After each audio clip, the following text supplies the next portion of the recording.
High viewers, morning ఈనాడు news చూస్తున్నప్పుడు దేవుడా నిజంగా షాక్ అయ్యా. ఎందుకంటే జగన్మోహన్ రెడ్డి సభకి జనరల్గానే అది మనం రెగ్యులర్గా చూస్తున్నాను, నన్ను వీడియోలు కూడా ఇస్తున్నాను.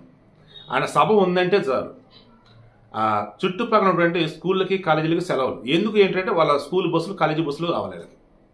ఇవి కాకుండానే జగన్ సభ ఉందో చోట అంటే ఆ చుట్టుపక్కల ఊళ్ళో చుక్కలు కనపడతాయి, ట్రాఫిక్ ఆంక్షలు.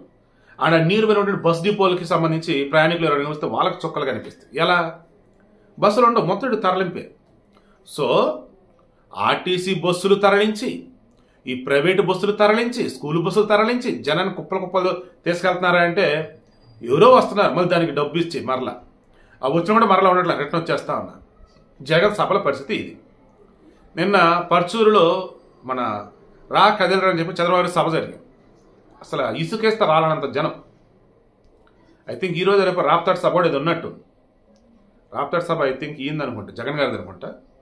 ఈయనకి సంబంధించి ఇంకోలోనే ఎక్కడ ఉన్నట్టు పోటాపోటీగా సభలు జరుగుతున్నాయి. జగన్మోహన్ రెడ్డి సిద్ధం అంటుంటే జనాలు వచ్చేసి మేము సిద్ధంగా లేవు, మాకు వద్దే బాబు అంటున్నారు. ఎందుకు బస్సులు లేక ఏమి లేక మాకెందుకు ఈ తెప్పులు, నీ సభల వల్ల మాకు చుక్కలు కనిపిస్తున్నాయి, నువ్వు సభలాపే అని చెప్పి జనాలు అంటా ఉన్నారు. ఇక చంద్రబాబు నాయుడు సభలకు వస్తున్న జనాన్ని చూస్తూ ఉన్నట్టయితే ప్రతిపక్షంలో ఉన్నారు. ఆర్టీసీ బస్సులు సరిగ్గా ప్రాపర్గా ఇవ్వట్లేదట, ముందుగా బుక్ చేసుకున్నా కానీ వైసీపీ వాళ్ళకి డబ్బులు కట్టకపోయినా ముందు వాళ్ళకి ఇస్తూ ఉన్నారు. ఏం చేస్తే గవర్నమెంట్ ఆల్ది కాబట్టి.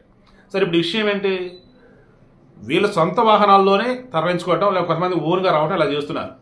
ఎలా ఎంత ఏంటని చెక్ చేసుకుంటా పోతే చంద్రబాబు నాయుడుకి వచ్చే సభకు వచ్చే జనాలు వచ్చేసి జగన్ సభలకు వచ్చే జనాల కన్నా డబ్బులు తిరుగులు ఉంటూ ఉన్నారు. జగన్ అధికారంలో ఉన్నాడు, చుట్టుపక్కల ఉంటే వాహనాల్లో జనాలను తరలిస్తున్నారు. అదే ఏమంటే మీరు సభకు రాకపోతే మీకు అవిరావు ఇవిరావు అని చెప్పేసి బెదిరించి మరి పాప కొంతమందిని పట్టుకెళ్ళిపోతా ఉన్నారు అమాయకుల్ని.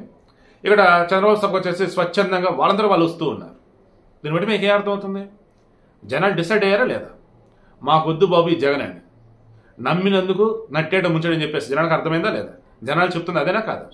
ఈ సభలకు వచ్చే జనాన్ని బట్టి మీకు ఏ అర్థమవుతుందో చెప్పండి. మీలో కొంతమంది ఖచ్చితంగా కింద కామెంట్ పెడతారు, పవన్ కళ్యాణ్ సభలకు కూడా ఇలాగే జనం వచ్చారు కానీ ఏమైంది ఆయన ఓడిపోయాడు అని మీరు అంటారు. Yes, I too agree. కానీ ఒక చోట పెట్టినప్పుడు వచ్చేదానికి ఈ ఎలక్షన్స్ ప్రచారం అనుకోండి, జనరల్గా అనుకోండి, ఫ్రీక్వెంట్గా పెడుతున్న సభలకు వచ్చే జనానికి ఎంత డిఫరెన్స్ ఉంటుందో చూడండి. సో అదే ఇక్కడ నాకు స్పష్టంగా కనిపిస్తుంది. నాకు అనిపిస్తుంది అయితే జగన్మోహన్ రెడ్డి సభలకు బలవంతంగా జనాన్ని తీసుకొస్తూ ఉన్నా, చుట్టుపక్కల సెలవులు ఇచ్చి మరి జనాన్ని పట్టుకొస్తూ ఉన్నా, ఇక్కడ చంద్రబాబు సభకు స్వచ్ఛంగా జనాలు వస్తుంటే చూస్తూ ఉన్నా. దారుణంగా వైసీపీ ఓడిపోబోతుందో నాకైతే అనిపిస్తుంది. మీకేమనిపిస్తుంది కింద కామెంట్లో తెలియచేయండి.